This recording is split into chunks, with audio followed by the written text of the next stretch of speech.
On va parler de solidarité avec ce grand projet humanitaire de l'association Élevage sans frontières. Pour en parler justement pendant les 7 prochaines minutes, deux invités. D'abord Cécile Regbuch, bonjour, chargée de communication pour cette association Élevage sans frontières. Et à votre droite, Malika Zouga-Garoun, bonjour. Bonjour. Vous êtes chef d'entreprise de la pâtisserie Mieline à Roubaix, associée directement à ce projet humanitaire. On va en parler.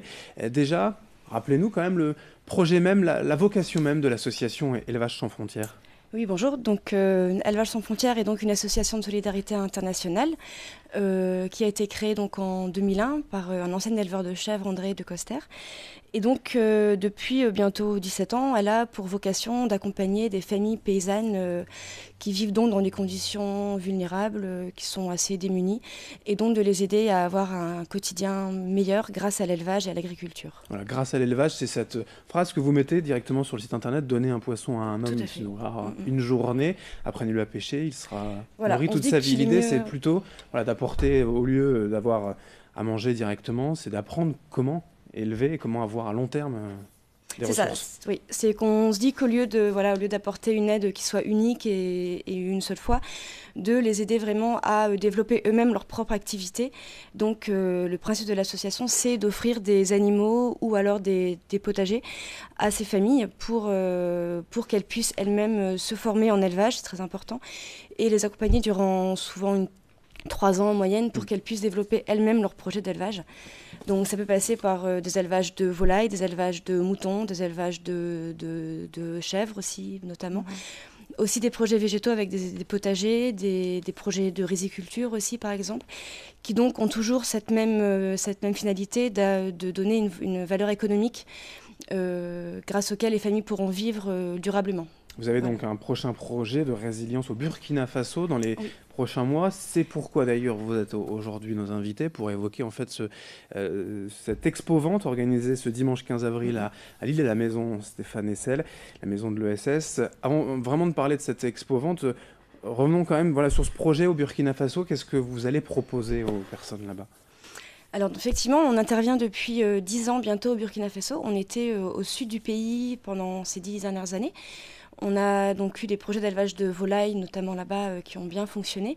Et cette année, on a un nouveau projet qui démarre au nord du pays, donc dans la zone sahélienne, qui a donc la même vocation d'accompagner donc de 340 familles qui vont bénéficier de volailles, à qui on va offrir des volailles pour qu'elles puissent démarrer leur projet d'élevage. Alors, quelque chose que je n'ai pas souligné, c'est que l'association donc, ne fait pas un don d'animal comme on pourrait offrir par exemple une alimentation, mais les familles qui reçoivent donc, ces animaux s'engagent à transmettre des animaux. Donc ce n'est pas du don, c'est du microcrédit en animaux, où les familles vont devoir donc retransmettre un petit né de leur élevage à une autre famille. Donc c'est vraiment un projet durable qui va naître avec ces premières poules qu'on va offrir aux familles. Ensuite, elles vont être accompagnées durant 3 ans sur de l'agriculture, de la formation, sur une aide vétérinaire, sur une aide pour développer les marchés locaux de volailles. Et ensuite, donc, elles vont devoir rembourser, entre guillemets, ces volailles en donnant des petits à une autre famille qui va pouvoir démarrer aussi un élevage de poules. Donc, c'est tout un secteur, tout un territoire finalement sur place, plusieurs villages même que vous pouvez aider ainsi avec ces projets.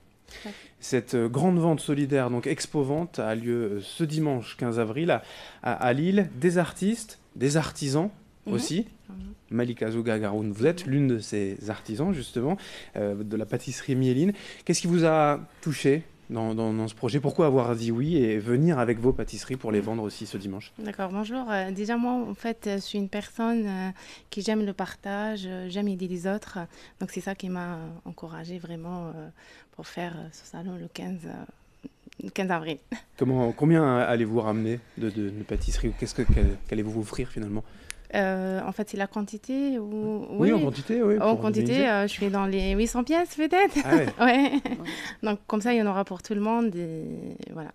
Il faut préciser que 30%, c'est ça, des bénéfices seront reversés? C'est ça, oui. 30% de bénéfices, ça sera versé pour de chiffre d'affaires, oui, pour l'association. Pour le projet Burkina Faso. Vous avez une idée de combien Alors l'expo-vente, elle existe depuis 7 ans à Douai, donc elle marche bien à Douai. On est très content de cette exposition qui collecte du coup quelques milliers d'euros tous les ans à Douai et qui réunit aussi plusieurs centaines de personnes qui viennent découvrir les artistes locaux. Donc on espère qu'à Lille cette année ça fonctionnera aussi bien. Donc ça se passe ce dimanche à la maison Stéphane Hessel et oui, comme on disait, il y aura des peintres, des artisans, des créateurs, des bijoux, du textile, de la maroquinerie, toutes sortes de créateurs et d'artistes qui auront le plaisir de vous présenter leur création et qui auront aussi à cœur de vendre leurs objets pour aider l'association Élevage sans frontières. Donc. Alors, il faut quand même préciser que vous n'êtes pas venu les mains vides, hein, Malika Zouga-Garoun. Vous êtes venu ici avec certaines de vos pâtisseries, que toute l'équipe va forcément se faire un plaisir de goûter. J'espère. Donnez-nous envie déjà, qu'est-ce que vous préparez, vous, comme pâtisserie en général? En général, en fait, je suis traiteur, je ne fais pas que la pâtisserie, D'accord. je fais partie de traiteur aussi. En fait, couscous, tagine, mais mon idée, en fait, faire des pâtisseries, mais 100% naturelles ou bien faire le bio, vraiment. Pâtisserie orientale, surtout? Oui, pâtisserie orientale et pas trop de sucre, pas trop de miel, surtout. D'accord. Et du bio, quand même. Et du bio, oui, c'est ça. Ouais. Et du bio, voilà ce qui est important de D'ailleurs, préciser. c'est grâce à ça que j'ai gagné un prix régional. Je suis lauréat dans le Nord-Pas-de-Calais en 2017. On aura donc le plaisir de goûter tout cela, bien évidemment. On voit sur le site internet, hein, pour terminer, que tout cela est très concret, hein, vraiment. Quand on donne, par exemple, 30 €, voilà, c'est un potager qu'on offre aux personnes en Afrique. Une poule, c'est 17 €. C'est important comme ça de directement donner du concret aussi aux gens, de voir à quoi servent les dons. Bien sûr, c'est vraiment la base de l'association, c'est de dire on donne une poule, donc quelque part cette poule elle va vraiment aller à une famille ou donner une terre qui va vraiment aller aussi à une famille paysanne. Donc oui, c'est aussi, on essaie d'être vraiment dans le concret, et d'avoir aussi des nouvelles concrètes de nos projets en disant voilà, vous avez offert autant de poules grâce à cette expo-vente ou grâce à une autre action. Et donc on peut vous dire que ces poules sont allées dans ces familles et que depuis les familles peuvent mieux se nourrir grâce aux œufs des poules, peuvent aussi vendre du poulet naturellement et d'autres produits dérivés de l'élevage. Donc. Ce dimanche 15 avril, donc à Lille, à la maison de l'économie sociale et solidaire, la maison Stéphane Hessel. Expo-vente donc au profit de l'association Élevage sans frontières. Merci à toutes les deux. Merci beaucoup. Cécile Rigbusch, chargée de communication, et Malika Zouga-Garoun, donc de la pâtisserie Mieline à Roubaix. Merci. Merci à vous. Au revoir. Merci de nous avoir suivis. Dans un instant, la suite du programme, notamment vos prévisions météo.